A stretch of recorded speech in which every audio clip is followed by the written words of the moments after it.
Well, we're poking the bear again. Recent headline says, move over 86 Fleer. Another Michael Jordan rookie is now most valuable. Apparently, a recent private sale for the 1984 star 101 Michael Jordan sold for $925,000. Of course, all parties involved want to remain anonymous, which is a little odd, but the deal was confirmed by Jesse Craig, who is the owner of a brokerage firm called Acquire. Apparently, according to him, he says, it's time for collectors to wake up because they've been asleep at the wheel. Well, Mr. Craig, I'm awake. You ready? Then let's do this.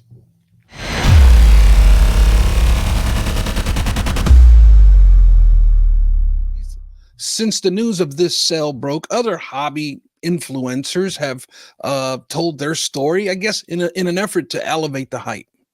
And the narrative being spun is, with the recent $925,000 sale of a 1984 star Michael Jordan card in PSA 9, has it officially passed the 1986 Fleer Michael Jordan as the preeminent Michael Jordan rookie? Other content creators have decided to chime in once again on this topic, so I've decided to do so as well. And I'm going to be referring to an article that I wrote for Hobby News Daily in April of this year. For the record, when this circus first began, I created a very detailed video on the topic back in July of 2022. I'm going to go ahead and leave a link to that video in the show notes and at the end of this video.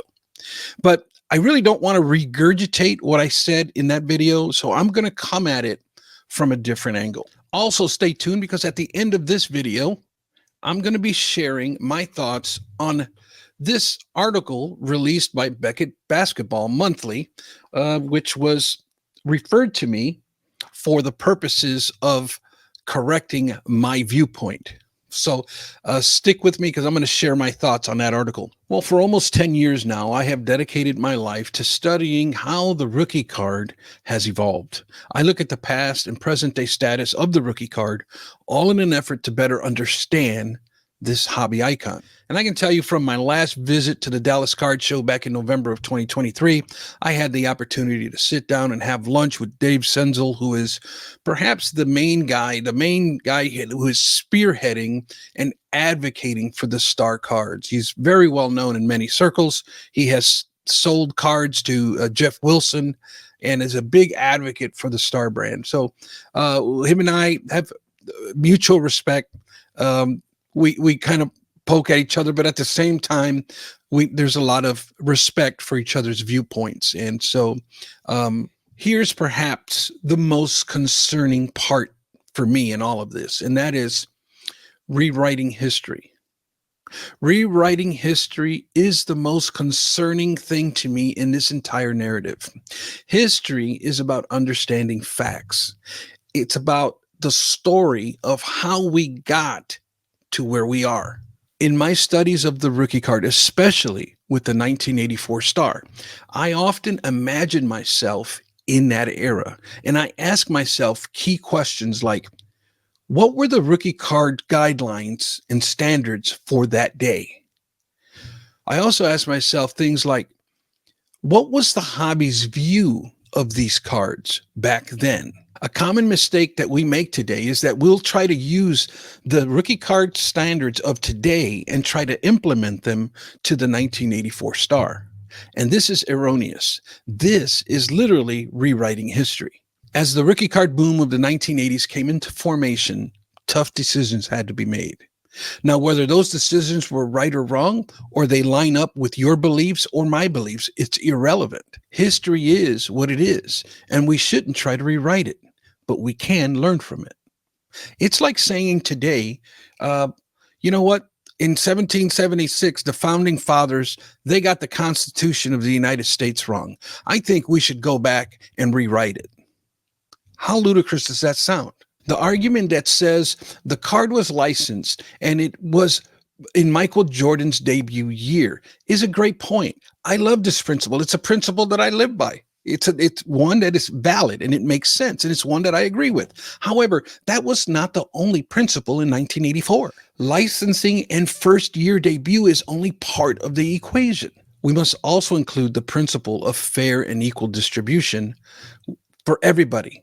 Everyone should have a fair and equal chance at owning said card, which was and still should be the true spirit of the hobby. I often say this, but full compliance, not partial compliance, should be the standard when trying to clarify true rookie cards. Here's how I see it. You should seriously consider subscribing to this channel, and at the very least, smash that like button. You see what I did there? Here's how I see it. Star Company basketball cards just never really caught on.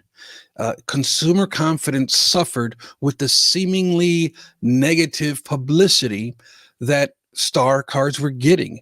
PSA banishing them in 1991, it only solidified or confirmed the consumer confidence. The standard of the day was that the 1986 Fleer was the first mainstream product produced in pack form with national distribution since the 81-82 Top Set. Everyone had a fair and equal chance at pulling or owning said card, which was the standard of the 1980s. The clear team set poly bags available through mail order or only through specific pre-approved distributors or dealers was not the established criteria for rookie cards in 1984. But why does that matter? It doesn't matter to me. It matters because it mattered in 1984, regardless of what you or I think, because that is the historical events that happened. Some dealers did not agree with Beckett Publications' decision to label the 86 Fleer the RC. Those who owned the Star brand, they especially disagreed with Beckett's decision. Since so few of these cards were available at the time, I believe that a few connected dealers, if you were part of the good old boys, I believe they saw this writing on the wall and they sat on these strategically for a future payout. And this retirement plan, as I like to call it, came to surface once enough time had elapsed. And here's another thing that is perhaps the main vein of my point, is that the way Michael Jordan and the 1986 Fleer connected with hobbyists at the time, almost 4 decades ago, right? It's second to none. It is the card that is ingrained within the hearts and minds of collectors. I was 14 years old in 1984, and I'm happy to be able to call myself a collector in that era.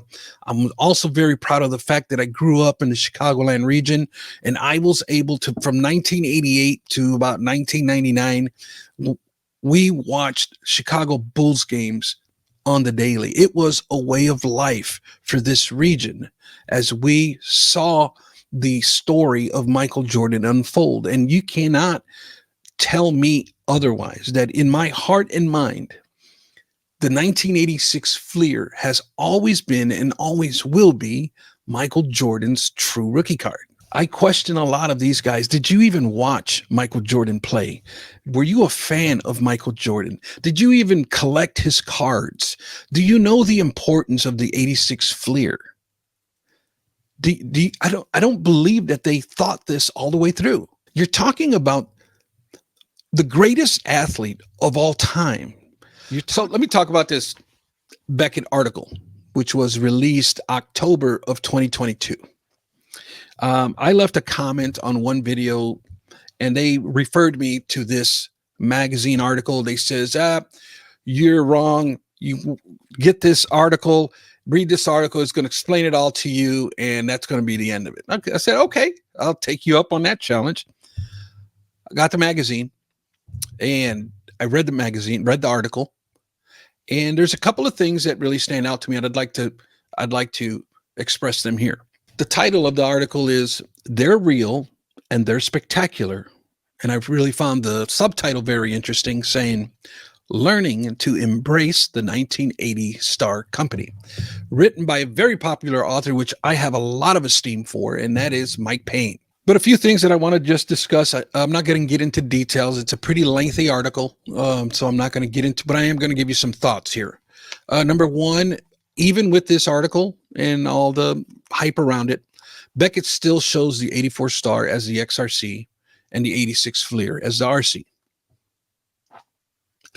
That's interesting. Mike Payne did a wonderful Q&A session with Steve Taft, but it's really there's really no new information that was revealing to me. It was all everything that I've heard Steve Taft with multiple interviews with multiple other people, and there was really no new information to be gathered or learned from. The article does not debate which card is the true rookie card. As a matter of fact, that subject was not even hinted at. So Steve Taft makes, it's kind of like a fluff piece trying to make it sound legit, and they kind of bring all the good PR per se. And Steve Taft makes an interesting comment on there where he says that there's a ton of misinformation out there. And I found that interesting because as soon as he said that, they start talking about all these events that happened. And we can call it whatever you want, but the facts remain that, number one, type 2 counterfeits did exist because apparently there was this employee who stole printing plates or stole something from where they were produced. That's a fact. Secondly, the owner, Robert Levin, was sued by the NBA for a shop at home scandal, which went to court, and he was found guilty in a court of law. And thirdly, PSA discontinued grading the Star product because of the untrustworthiness of the brand. Now, you can call that misinformation if you want to, but those are the facts. Oh, well, that didn't happen for 1983, 84, and 85. Whatever. At this point, I will refer you going to my first video for further explanation on this part of it. But at the end of the day, right, we're talking sports cards. This is not a UN negotiations trying to negotiate world peace or something, right? I believe we can find a healthy compromise in this 84 Star and 86 Fleer debate. I know how those who advocate for the Star brand feel. I too have wanted to rewrite history and change some things about the rookie card past. And so in that aspect, oddly enough, I agree with a lot of your claims. But I decided long ago that it's not right to rewrite history. If we do it for one, then we're going to have to do it for a bunch of other cards. And that's just not fair. How is that fair? How is that fair to the hundreds or thousands of people who have invested their money in the 1986 Fleer? How are we going to devalue one in order to bring up the value of another? It comes across arrogant and selfish. Even worse, to slap our hobby forefathers in the face, to me, is unconscionable. Somebody didn't think this all the way through, but I'm thinking this all the way through. And that is how come in the system that I use, I filter the cards through the rookie card guidelines and best practices. And I can be honest with you that there are certain cards in the hobby that have always and will always bring an element of debate. This card, these two cards being one of them. And why is that? Because there's argument, because it's a jacked up situation. Both are fantastic cards, but both fall short. Therefore, in my opinion, I believe in identifying both of these cards as asterisk RC. And I do that for both. And that is an indicator to me that historically speaking, this card's worthiness of being a rookie card has been debated. And that, I believe, is a healthy compromise for both sides, in my opinion. This is what Beckett Publications, after they did this article, would have been an excellent time for them to make that change. And they didn't. Once we have filtered these cards, once we properly classify them, once we properly identify them with an asterisk RC, now it's up to you. Now the debate is over because we have found a healthy compromise. If you prefer the 84 Star, go for it. If you prefer the 86 Fleer, go for it. And this, friends, is the importance of having a system. because not all rookie cards are created equal. Until next time, buenos nachos, muchachos. Got to see, that's how I dream to be. I dream I move, I move. I dream I groove, like Mike, if I could be like Mike.